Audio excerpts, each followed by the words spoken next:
I was 13 when I first got access to a computer. My parents bought me a Macintosh in 1984 when I was 8 years old. I was in 6th grade. I learned to code in college. Freshman year, first semester, intro to computer science. I wrote a program to play tic-tac-toe. I think it was pretty humble beginnings. I think the first program I wrote asked things like, what's your favorite color?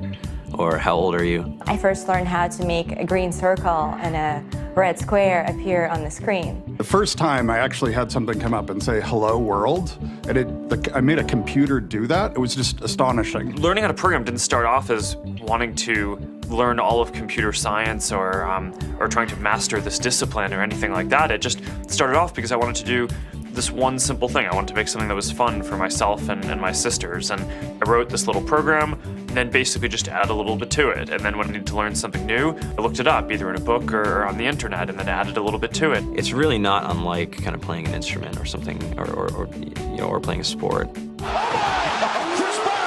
It starts out being very intimidating, but you kind of get the hang of it over time. Coding is something that can be learned, and I know it can be intimidating. A lot of things are intimidating, but what isn't? A lot of the coding that people do is actually fairly simple. It's more about the process of breaking down problems than sort of coming up with complicated algorithms as people traditionally think about it. You don't have to be a genius to know how to code. You need to be determined. Addition, subtraction, that's about it. You should probably know your multiplication tables. You don't have to be a genius to code. Do you have to be a genius to read? Even if you want to become a race car driver or play baseball or build a house, all of these things have been turned upside down by software. What it is, computers are everywhere. You want to work in agriculture? Do you want to work in entertainment? Do you want to work in manufacturing? It's just all over.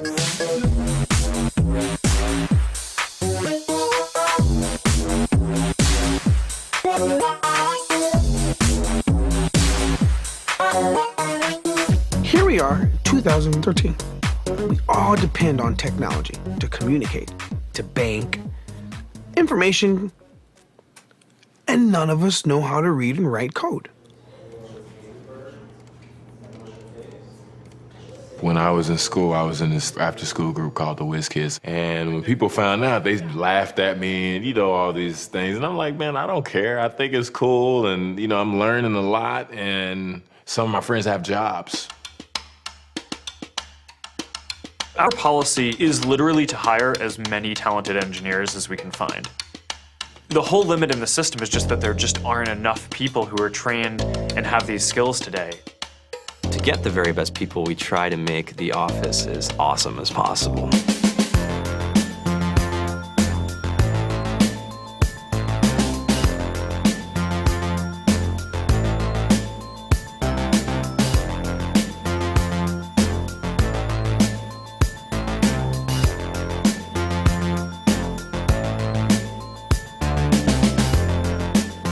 We have a fantastic chef, Free food, breakfast, lunch, and dinner.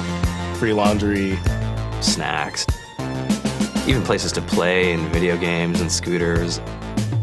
There's all these kind of interesting things around the office and places where people can play or relax or go to think or play music or be creative. Whether you're trying to make a lot of money or whether you just want to change the world, computer programming is an incredibly empowering skill to learn. I think if someone had told me that software is really about humanity, that it's really about helping people by using computer technology, it would have changed my outlook a lot earlier. To be able to actually come up with an idea and then see it in your hands and then be able to press a button and have it be in millions of people's hands. I think we're the first generation in the world that's really ever had that kind of experience. Just to think that, you can start something in your college dorm room and you can have a set of people who haven't built a big company before come together and build something that 1 billion people use as part of their daily lives is just crazy to think about, right? It's humbling and it's amazing. The programmers of tomorrow are the wizards of the future. You're going to look like you have magic powers compared to everybody else. I think it's amazing. I think it's the closest thing we have to a superpower. Great coders are today's rock stars. That's it.